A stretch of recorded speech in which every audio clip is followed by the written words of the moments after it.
गुरु महाराज की जय। सौभाग्यशाली प्रेमी गुरमुखों, बिना भजन के, बिना सिमरन के हमारे कर्म जो हैं इनका नाश नहीं होता।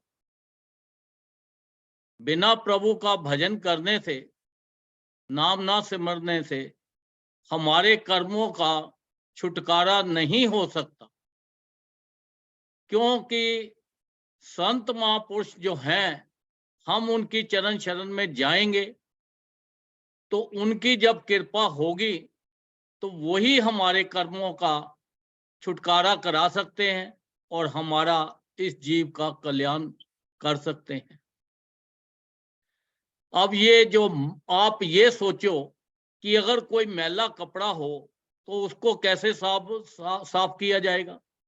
उसके लिए साबुन चाहिए और साफ पानी चाहिए, तभी वो साफ होगा। अगर मैले कपड़े को कीचड़ के साथ धोएं तो कैसे वो साफ हो सकता है? नहीं हो सकता। ऐसे ही हमारा जो मन है, ये कई जन्मों से इसके ऊपर इतनी मलिन हो गया है, इतनी मैल जम चुकी है कि बस हम यही सोचते हैं कि ये जो संसार है, बस यही जो कुछ है।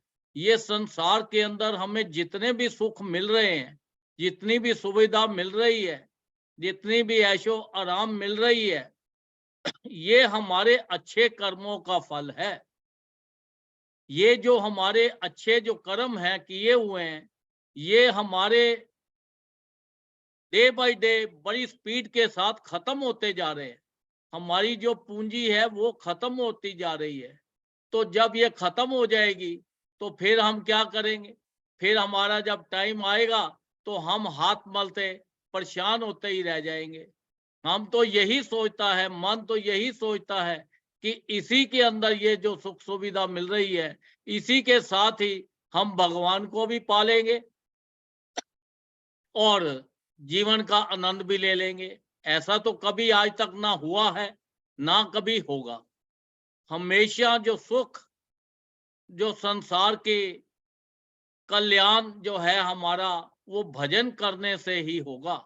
जितना हम भजन करेंगे, प्रभु का नाम जपेंगे, तो उससे हमारी पूंजी जो है इकट्ठी होगी। अगर आपके घर में कोई चीज पड़ी हो तो आप उसको ढूंढते हो तो आपको ना मिलती हो, तो कोई ना कोई घर वाला आपको बताएगा कि देखो आपका ये सामान यहाँ पड़ा है, तो फिर आपको मिल जाएगा। सामान तो घर पे ही पड़ा है। ये जो मनुष्य के जीव के अंदर जो जीव है, इसके अंदर सब कुछ भरा पड़ा है। इसके अंदर रिद्धियां सिद्धियां भरी हैं, दुनिया की पूरी ताकत भरी हुई है, पर ये जीव को खुद को मालूम नहीं है कि वो कैसे ढूंढे। उसके लिए तो हमें संत महापुरुषों की जरूरत पड़ती है। जब हम संत महापुरुषों के पास जाते हैं, उनकी कृपा होती है हमारे ऊपर, वो हमें नाम दाम देते हैं और कहते हैं भजन करो, और तुम्हें फिर भजन करा के हमारे वो शब्द और सूरत को एक मिलाकर हमें वो सब चीजें जो हैं मिल जाती हैं, और हमारी भक्ति जो है दिन बाय दिन बढ़ती जाती है, कम नहीं होती। एक बार पंचम पातशाही श्री गुरु महाराज जी किसी जगह पे गए, तो वहां पर एक गरीब ब्राह्मण था। तो गरीब ब्राह्मण के पास गए तो वो कहने लगा, महाराज आप बड़े उच्च कोटि के संत नजर आते हो, पर हम तो इतने गरीब हैं, हमारे पास तो सेवा करने के लिए कुछ है ही नहीं, बिठाने के लिए भी कुछ नहीं है। तो संत महापुरुषों ने क्या फरमाया? वो कहते हैं कि जीव जो शरीर का पेट तो कोई भी भर लेगा, पर आत्मा का आपने भरा है, आत्मा का पेट तो आपने भरा नहीं। तो खाली ये संसार के जो जीव का पेट भरना है, ये तो आप कैसे भी गुजारा कर लोगे तो आपका पेट भर जाएगा। अब उससे क्या है? अब उन्होंने जब उसको बताया ब्राह्मण को, तो ब्राह्मण को थोड़ा सा सोच आया, और सोच में वो पड़ गया कि देखो इन्होंने कितनी अच्छी बात बताई है। उन्होंने कहा कि देखो तुम्हारे पूर्वजों ने कोई इतने अच्छे कर्म नहीं किए जिसकी वजह से आपको अच्छे सुख मिल सके। आपके यहाँ तो दरिद्रता है, पर आपका जो देखो, आपका नाम क्या है? उन्होंने बोला मेरा नाम आत्मा राम है।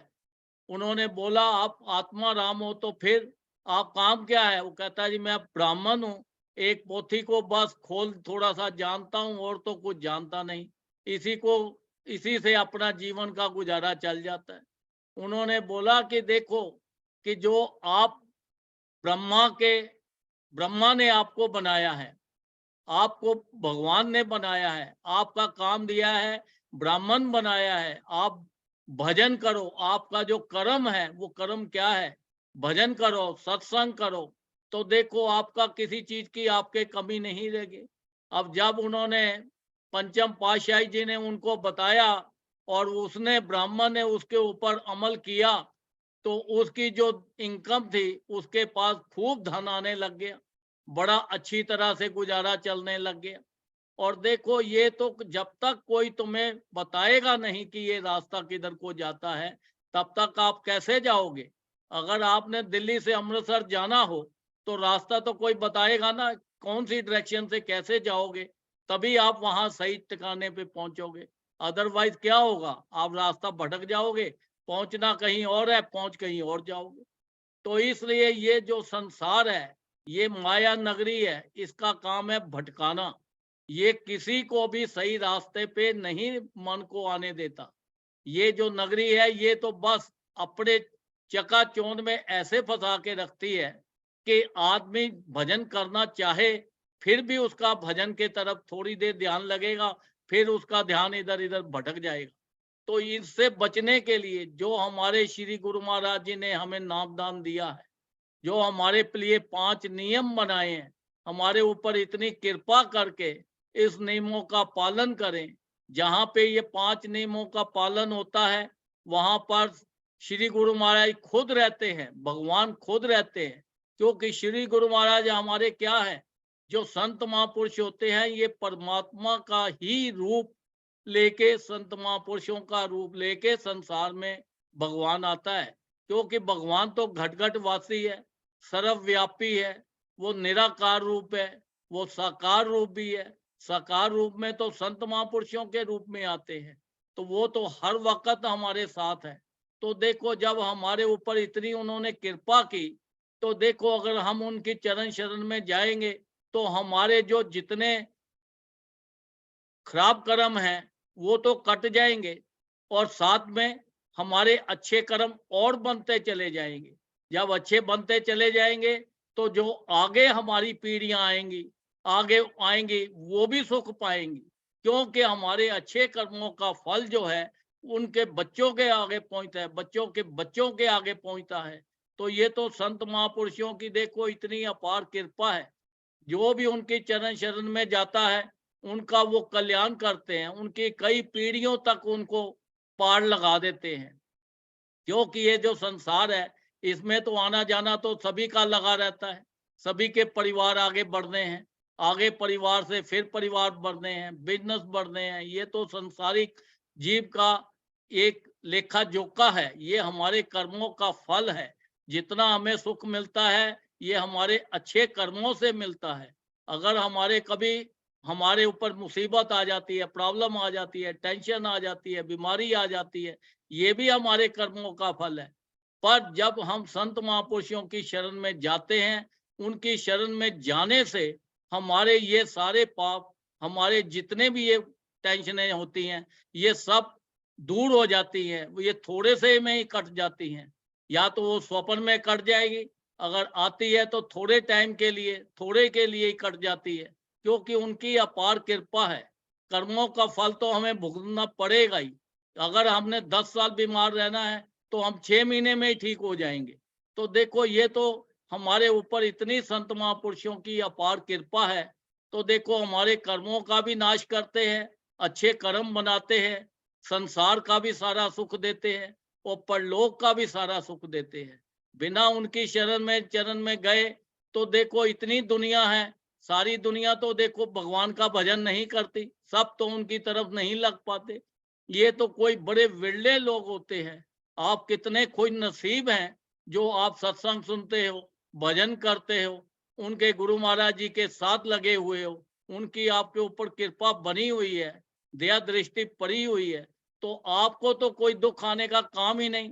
आपके लिए तो सुख ही सुख है और हर तरह से संसार के अंदर आपको मौज ही मौज है। ज्यादा से ज्यादा जो उन्होंने नियम बनाए हैं उनका पालन करो, उनका भजन करो, उनका हर वक्त सत्संग में जाओ। जगह जगह पे सत्संग आश्रम बनाए हैं, सत्संग आश्रम में जाएंगे तो हमारा मन निर्मल हो जाएगा, हम सबके लिए अच्छा सोचेंगे, अच्छा करेंगे और हमारा जो जीवन का जो लाभ है वो हमें पूरा ज्यादा से ज्यादा मिलेगा।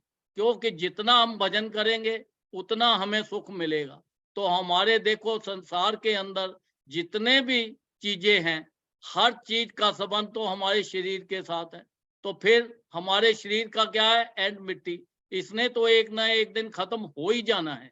तो क्यों ना हम इसका पूरा पूरा लाभ लें।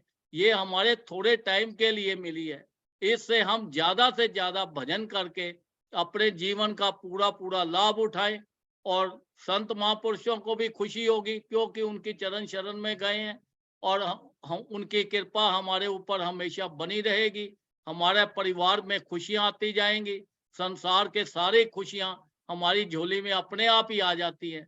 क्योंकि जहाँ पे भजन होता है वहां रिद्धियां सिद्धियां सब आगे पीछे घूमती है। तो देखो उनकी इतनी अपार कृपा है, हमें ज्यादा से ज्यादा भजन करके अपने जीवन का पूरा पूरा लाभ उठाना है और अपना ये संसार की मौजें लेते हुए अपना लोक और परलोक दोनों सुखी करना है। बोलो जयकारा, बोल मेरे श्री गुरु महाराज की जय।